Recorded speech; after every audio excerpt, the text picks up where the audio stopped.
Welcome to the Podcast Editor Mastermind Show. I am Steve, just fresh back from FinCon Stewart, along with my co-host and co-founder of the Podcast Editor Academy, Mr. Mark Deal. Mr. Mark Deal, fresh from the laundry shirt. Thank you for joining us here. And wearing a new hat, that's right. Only for the YouTube folks. The podcast people, hopefully you recognize my voice. YouTubers, yep, got a new hat. Each episode. Our audience knows you, absolutely. Today we have on with us Mr. Adam Schaeuble. Welcome to the show, Adam. Well, I'm very excited to be here with Steve and Mark and the Podcast Editor Bunch. And you guys are OGs in the space, and I love talking shop with people in the podcasting space like this. Usually OG is either given as a compliment or as a dig, and sometimes I feel either way. It's a compliment, Steve. Come on now. But our age, that's the thing, our age. I'm feeling old. Adam is an online business coach for podcasters. He teaches podcasters simple strategies to help them make more money with their online business. I love online businesses. He's been podcasting since 2015, so it's a decade now, isn't it? Yep. Yeah. Excellent. And he's the host of the podcast.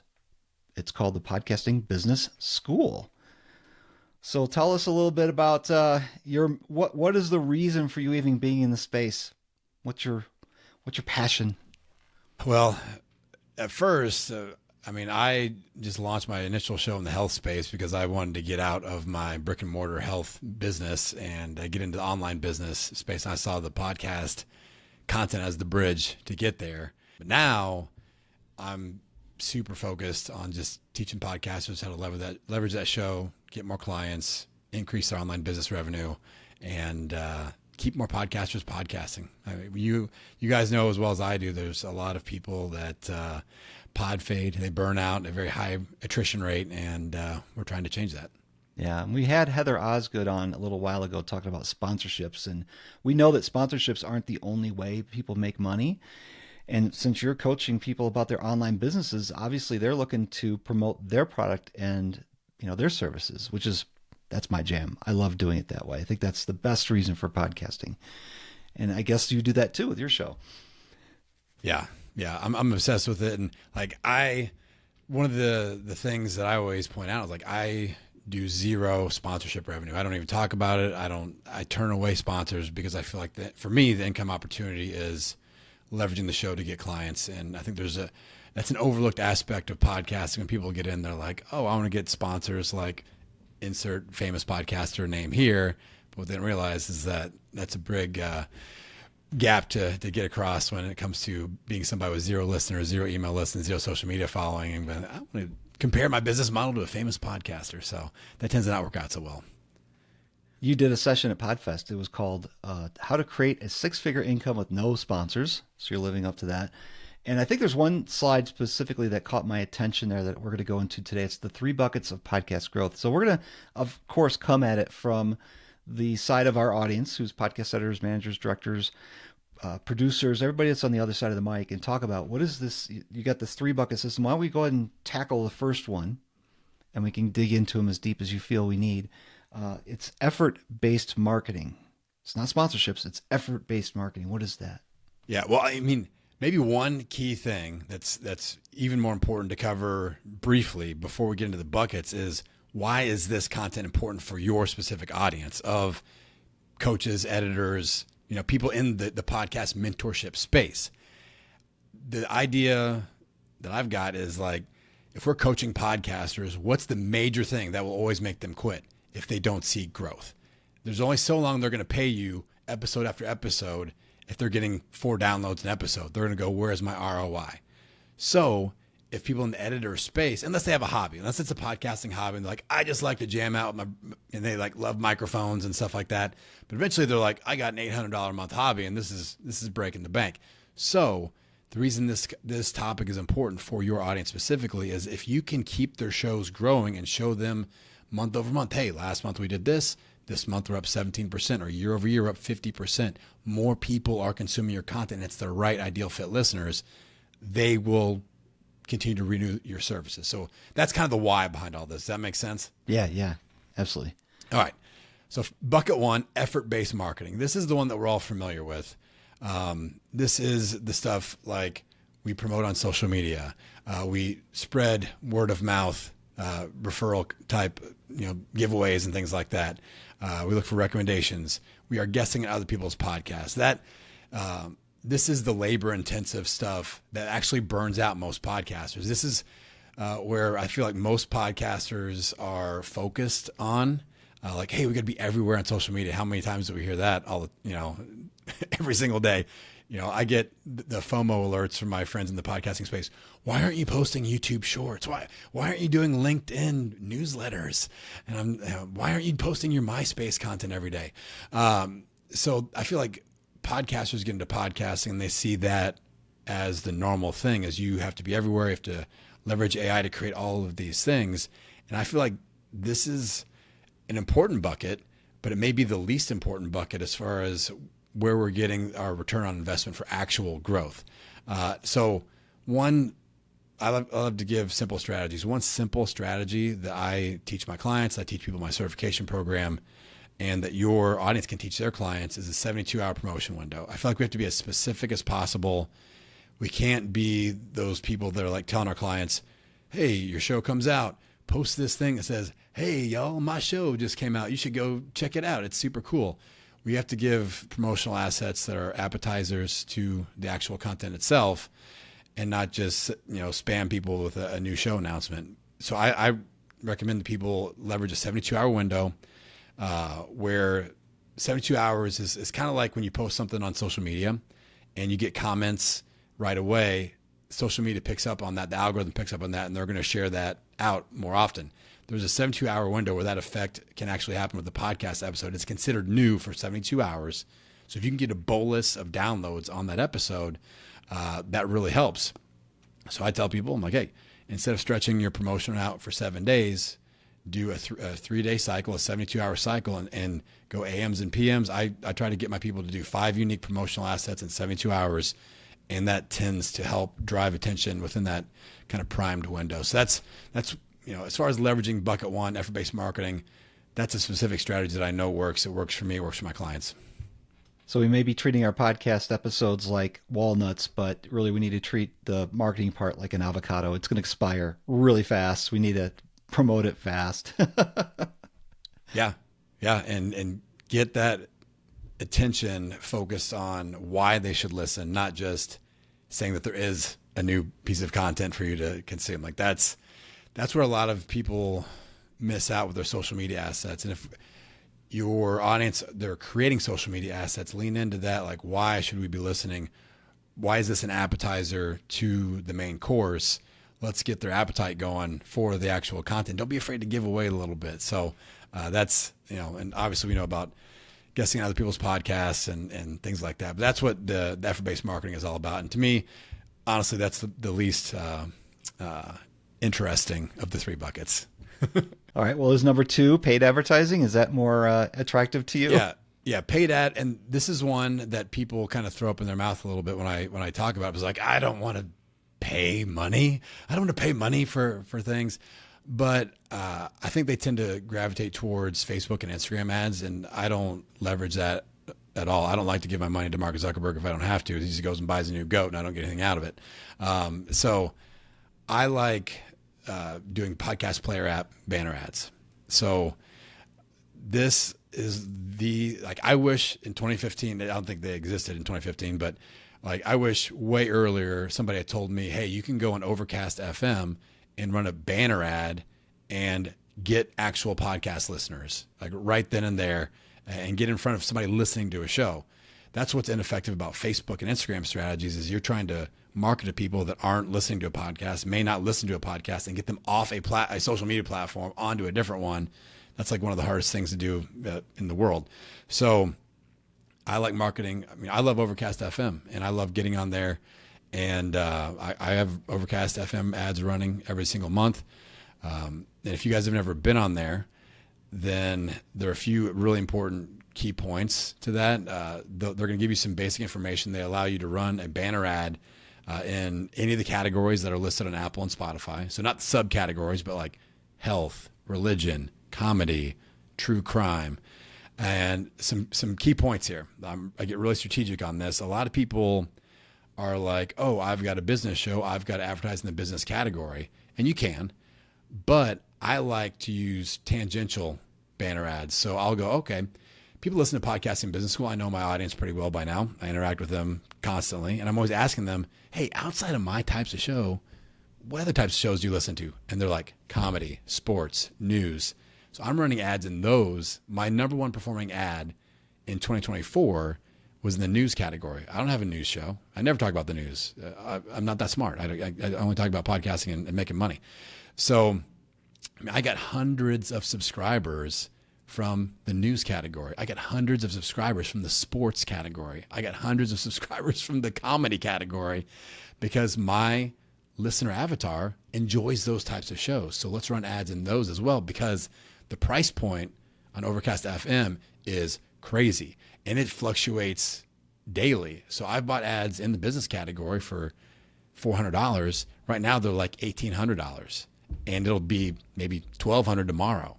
Like, it's all over the place. So there's some little nuanced things, and we can go as deep into that as you guys want to, but that's kind of, I love that platform, but you got to be careful because you can't overspend on Overcast. Yeah, it's interesting you say that you could advertise in other categories, because I've heard that Marco, who's the developer of the app, he curates that. I mean, he manages that stuff tightly, and he doesn't let certain shows on just because he doesn't agree with them. Yeah. That's what I've heard. I can't Yeah. confirm that, but now we've got to remember Overcast is just it is a top 5 app. Apple Podcasts and Spotify are number ones. So you're not getting that exposure in those apps when you're doing an Overcast ad, but are there other types of apps or places where you would push your podcaster client to doing some paid advertising? Yeah. Podcast Addict is another one that I didn't know that. they have, and it's cost effective. One other quick note on Overcast, just as a pro tip, they will give you a projected result of how many subscribers and how much you'll pay per subscriber. I don't buy an ad unless that's $7 or less. If the CPA is over $7, I wait and I just watch that category. So that's an important tip there. Now with Podcast Addict, it's different. They will only allow you to place an ad in the categories that you're listed in. So that's different. The Overcast ad, that will start running immediately. The Podcast Addict platform, you have to book to start on the first of a month. All right. So, like, we couldn't just start one, be like, hey, July 8th, boom, it's going. You'd have to buy for August, or you'd have to buy for September. Now, a little hack, a little pro tip just for your audience. Normally people pay me for this. So, but since we are where we are, we're with who we're with here. Here's a pro tip. First of the month. So wait till August 1st. That's when October will open up. That's the first day October opens up, is on August 1st, 2 months out. That is the absolute cheapest price you'll get for that. And I just go in there and I grab 2 months out. And I'm always like 2 months out, 2 months out, 2 months out. Be the first one to buy. Wake up at 12:01 a.m. No, I'm just kidding. Wake up when you wake up. Buy the ad, and your clients can get really nice results out of kind of ping-ponging maybe back and forth. Overcast 1 month, then Podcast Addict the next month, and you're just planting these marketing seeds. And we're talking, usually on Podcast Addict, you're paying $200, maybe $300. On Overcast, it can be kind of all over the place, but again, it's usually in that $300 to $700 range. You can usually get ads in, so we're not breaking the bank, but there's real opportunities, and these are real listeners. And that's the key. Yeah. The real. It's not Click Farm. Now, can I be a little controversial? Can I just don't use any bad words? Go ahead. I won't. Can I name a platform that I think may be Click Farmy? Castbox. I am really nervous about Castbox because they have had a deal. I did this a few times with my health show, and they're like, hey, pay X amount of thousands of dollars and you'll get X amount of thousands of downloads. And let's say I paid $3,000 for 10,000 downloads. All the downloads would show up in one day, and then it would be like a really low, like almost none the next month. Yeah. And that kind of creeped me out. And I was like, this feels Click Farmy. I may be from the Midwest, but I'm smart enough to know that this feels a little Click Farmy over here. So I would not recommend that platform. Again, I'm just speculating. There's no scientific data to confirm that, but that didn't make me feel good. So that's one that I would shy away from. So for me, Overcast is number one. Podcast Addict is a solid number two. Spotify audio ads are tough because there's a lot of variables there. And I don't like variables because you're like, okay, it's got to be 27 seconds exactly. And then what do we say? Do we have background music? And then there's all this targeting stuff where it starts to feel like Facebook ads. And I'm not allowed to run Facebook ads because it's crazy in there. And I've had one client do really well with the Spotify ad, and he was leveraging his show. He's a chiropractor in Pittsburgh, and he wanted to just target Pittsburgh. And so that's all we did with the targeting was like, okay, we're going to only run the Spotify audio ad to Pittsburgh podcast listeners or Spotify listeners. And he did well. If you have a client that's like a comedian or somebody going on tour and they're going to be in a specific location, Spotify audio ads might make sense. But otherwise, you got to pay a lot of money and you're just like, market to the United States or you're just guessing. Like I ran ads to Orlando, Florida. I'm like, that's where Podfest is. Let's just try it. And it's too many variables, not enough reps of exposure.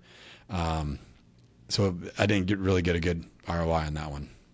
What about Buzzsprout? Because I know if you can promote your show or your client's show on Buzzsprout, but it's only really if you're a Buzzsprout podcast.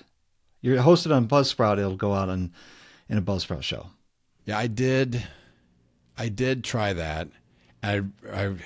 It was underwhelming results. That's all I remember was like, okay, that was a thing, but still it wasn't even close to what I was getting with Overcast or Podcast Addict. I think it's a really inexpensive way to promote the show, but it doesn't give you any kind of a targeted metric or anything to measure from. Yeah, I remember I was kind of early days on that. I tried it, and they would show me which shows my ad was running on, and it started doing it on really weird shows that didn't make sense. I'm like, I'm like clicking, I'm unchoosing all the shows. Like, no, not this one, not the weird sex show or whatever. Like, the different podcast. I'm like, this is podcasting business school. This isn't a show about all this random stuff. That's when you want to be specific with that type of an ad. So, that didn't work out so well. And that could be another variable that you have to make when you're making the decision with your client is when you're advertising on these platforms, is that a platform or, even a show that you want to be associated with? But exposure is exposure, right? There's no such thing as bad advertising or something, right? Potentially. I'm sure we could find some bad advertising out there. Now, the last bucket you've got here is organic discoverability, which I think is really the beauty of podcasts. But tell me what you've got here in this bucket. Yeah. This for me is the big one. This is the most important thing, and it's the most overlooked. And this is the bucket that connects podcasters to ideal podcast listeners while the podcasters sleep. And it's not taught enough, not preached enough. And this is the thing that I have clients use a few of these organic discovery tips, and they 5x their downloads, 10x their downloads, like meaningful, like client retention type numbers. Like, I will work with you forever because this result happened. Now, as podcast coaches, editors, producers, we know there's a situation that pops up a lot where we know that the client should do something like maybe rebrand. Maybe we need to get a little bit more SEO friendly with our podcast name and things like that. And they are like, no, this is my baby. This is my brand. They are like locked in on this catchy, cute, creative name that is basically the number one reason why their listeners are not finding them. So I have those tough conversations with clients ahead of time where I'm like, listen, your name is the number one reason why people aren't finding you. It's not because it's not cute and catchy. Nobody can find it. I always tell my clients and the people that I'm teaching to do this, the podcast name needs to be very strategic and a little bit vanilla, and the content is where all the creativity is unleashed.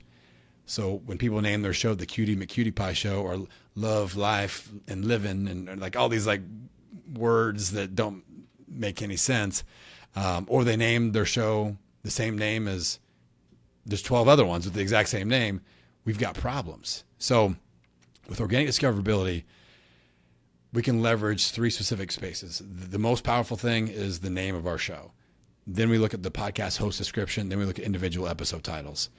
And keywords are really important. And here's a really bright spot for people in the coaching of podcasters space.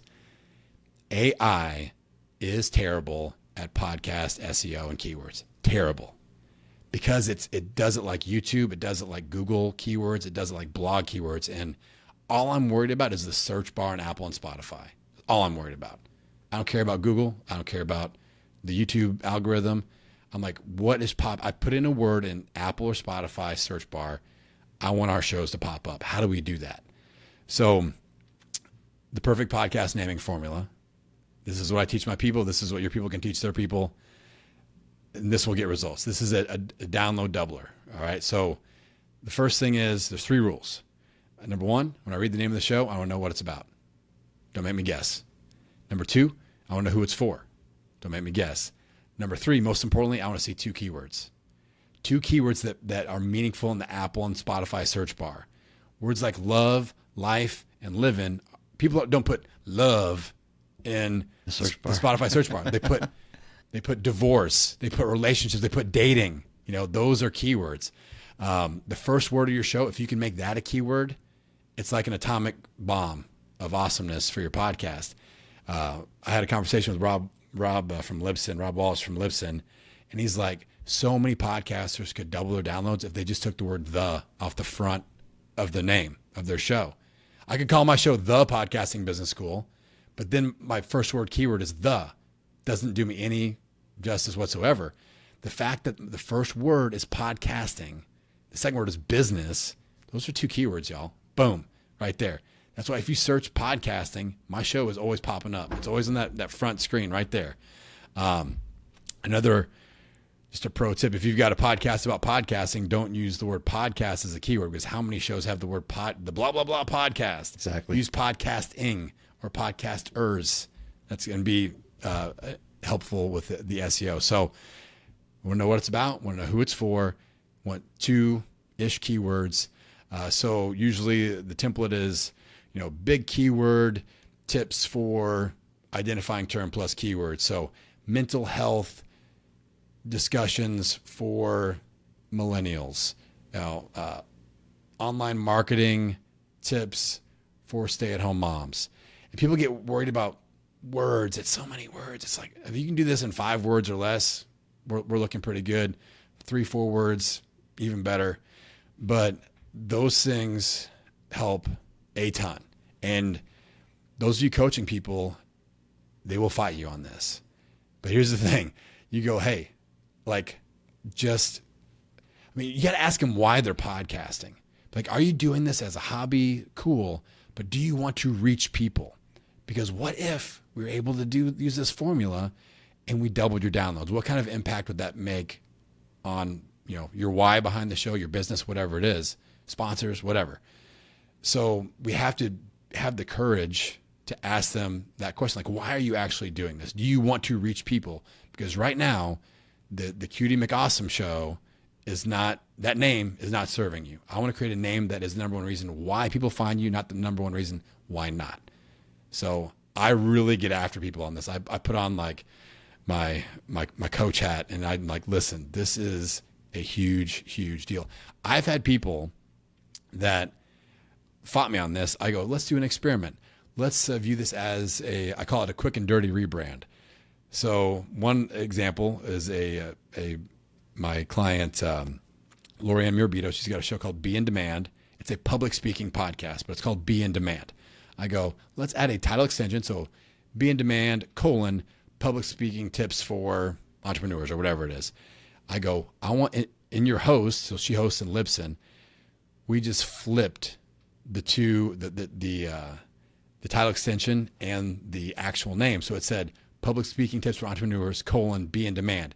She had a personal record 7-day downloads. As soon as we did that, 4X. So 4X her best 7-day downloads ever, which did not include a episode release day. She released the day before that. So like that was the power of just putting the keyword first word. I'm like, let's just do an experiment. Let's just see what happens. Don't even change the art or anything. Don't have to do a big rebrand. Let's just see what happens. So sometimes we have to approach it at that. But this will get your clients results, and getting them results will make them continue to pay you. So that's important. Yeah, I think a lot of our clients don't realize they can easily have a brand change with the title, show artwork, episode titles, a lot of those things. It's easy to change those inside of their media host. Of course, the trick is, changing all the audio from the past decade that they've been recording. And Mark, we've got a problem. The first word in our show here, Podcast Editor Mastermind Show, is podcast. Well, it's for podcast editors, though. That's different. If this was a podcast about podcasting, then that would be a different thing. So I should put a dash between podcast and editors, right? I think it's perfect. Tie it together. It's perfect. People that are looking for shows about editing, they're going to look for editing, and it says Editors Mastermind. Hopefully it shows up. But, as you said, Steve, it's easy to change. It's easy to experiment. It's easy to go back. So you don't necessarily need to go change all the audio. What Adam is talking about is reaching out to organic search, leveraging what people would type into Apple, what people would type into Spotify. They're not so much listening to, fact checking that to the first couple seconds of audio, like, oh, this is Podcast Editor Mastermind, when it's really, editing mastermind or something like that. Who knows? That little blip change of maybe it sounds a little bit off, but it sounds like the right content.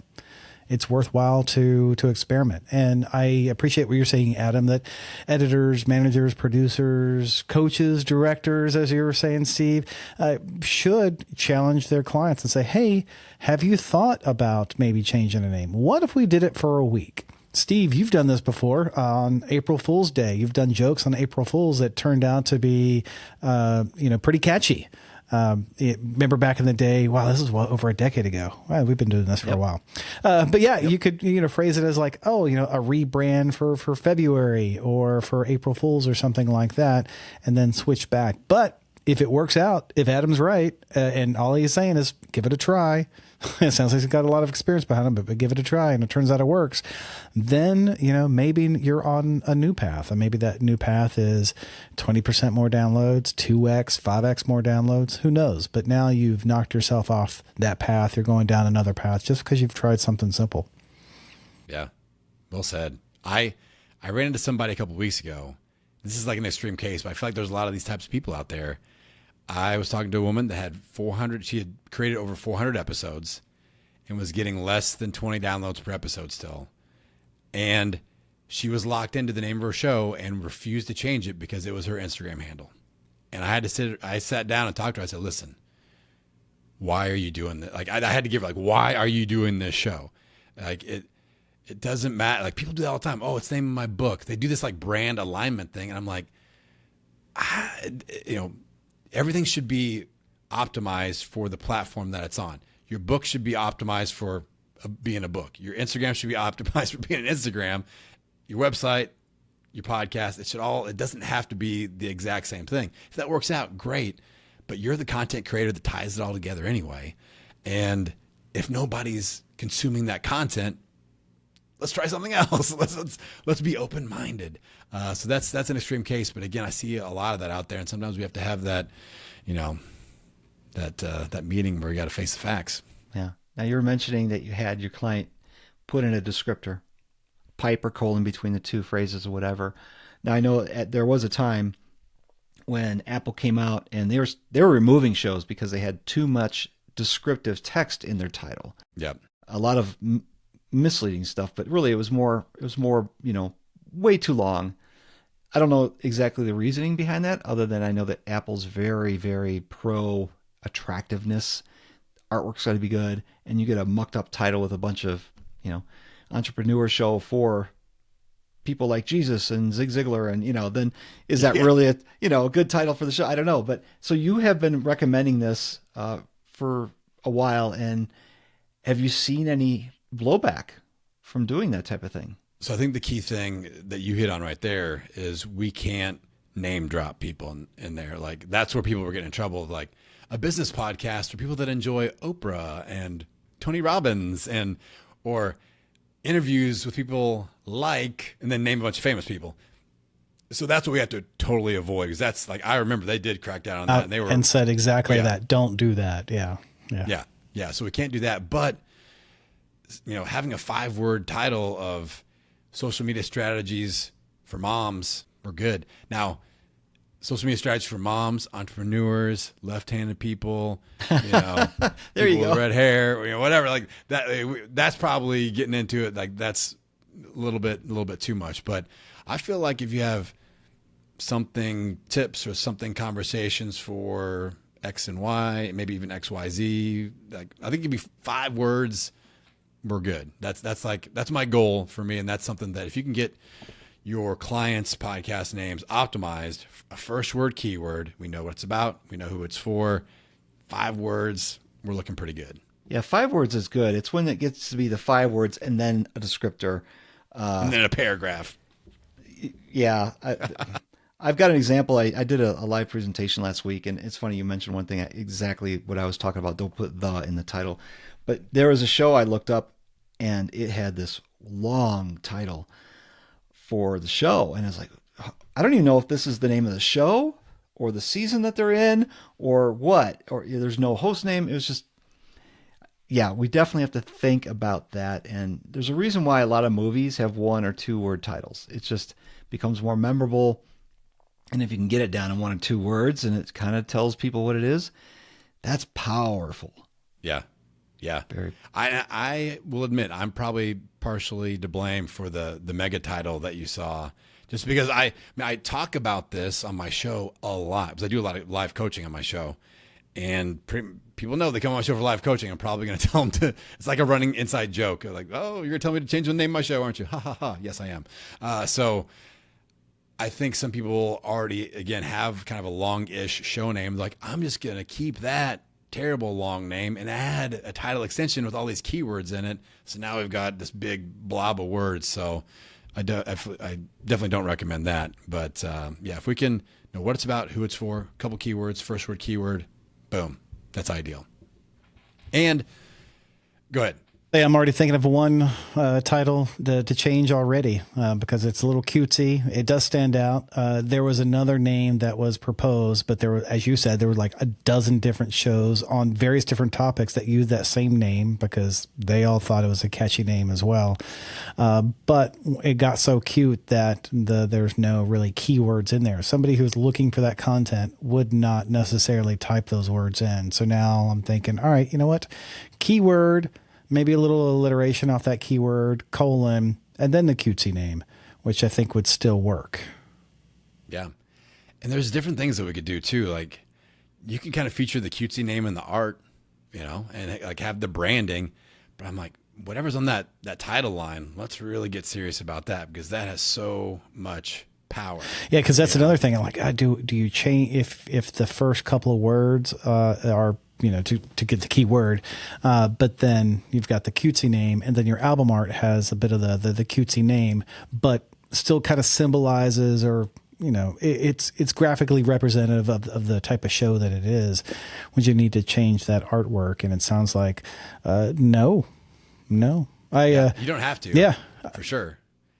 Change, as you point out, Steve, just jump in the RSS feed. But I will say that I look at the name first. If I'm looking for something, I type in a keyword, as you were saying, Adam, and then I see shows, and then I'll look at maybe whatever shows up in the search. The first couple of words. You probably won't see the whole thing, but then I'll look at the album art, and the album art will kind of tell me what what the show may be about or what I'm about to get into, and then I do pick a book by its cover from there. But I may not even be down that book aisle if I didn't even search for it. So, Correct. we'll keep it thinking of that way. And I think maybe there may be a rebranding for something in the near future. Not this show, Steve, something else. No, that's well said. I mean, the way we have to look at it is almost like a relay race.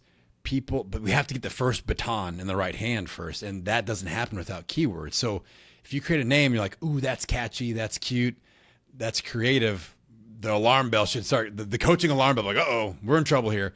So the keywords, like you said, in the search bar, get us to what I call the finger hover, because now they're on their phone. Our art is there with a whole bunch of other ones, and the finger is hovering. Which one are they going to click? I've got an example. I've got a client that is in the midlife female content space.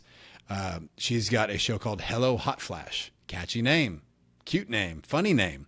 Wasn't working until we added the word menopause in there. Women were searching menopause. Then that word brought them to the party where they saw Hello Hot Flash. Oh, cute. Click. But the cute didn't work until we added the keyword first. Yep. That was the first baton. Boom.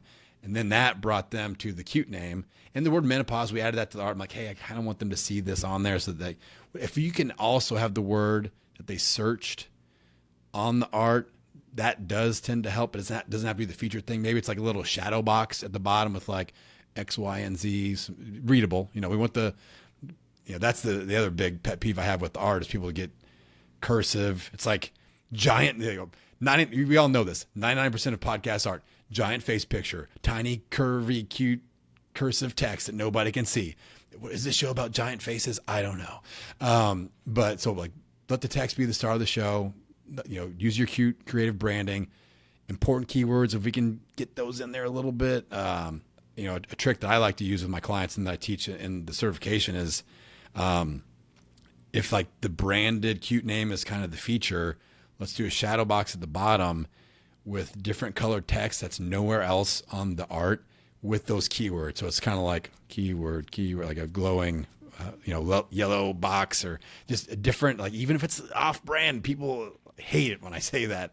Like yellow is not my brand color. I'm like, all right, whatever, just a different brand, a different color that isn't anywhere. Let's highlight the keyword so it draws eyeballs. Ooh, I searched menopause. Hello, hot flash. Oh, I get the joke. Boom, let's listen. I like that. Again, using our analogy of using the keywords to get you down the right book aisle and then judging the book by its cover. If I see the keyword I'm searching for that's like right across the binding of the book, I'm like, oh, I'll probably grab that one and then look at the back of the book, or maybe even take it to the counter and buy it, for people that even go to bookstores anymore. I don't know. I think I'm really stretching that analogy. So thank you, everyone, for sticking along with it. Are we showing our age again, Mark? We are. Well, Adam Schaeuble, thanks for joining us on the Podcast Owner Mastermind Show. You can find him at podcastingbusinessschool.com. Let me say it again. It's podcastingbusiness.school. Ah, yes. Okay, so I said it wrong, so everybody remember that I said it wrong, and now remember that it's podcastingbusiness. Got an editor that could, take it from the top.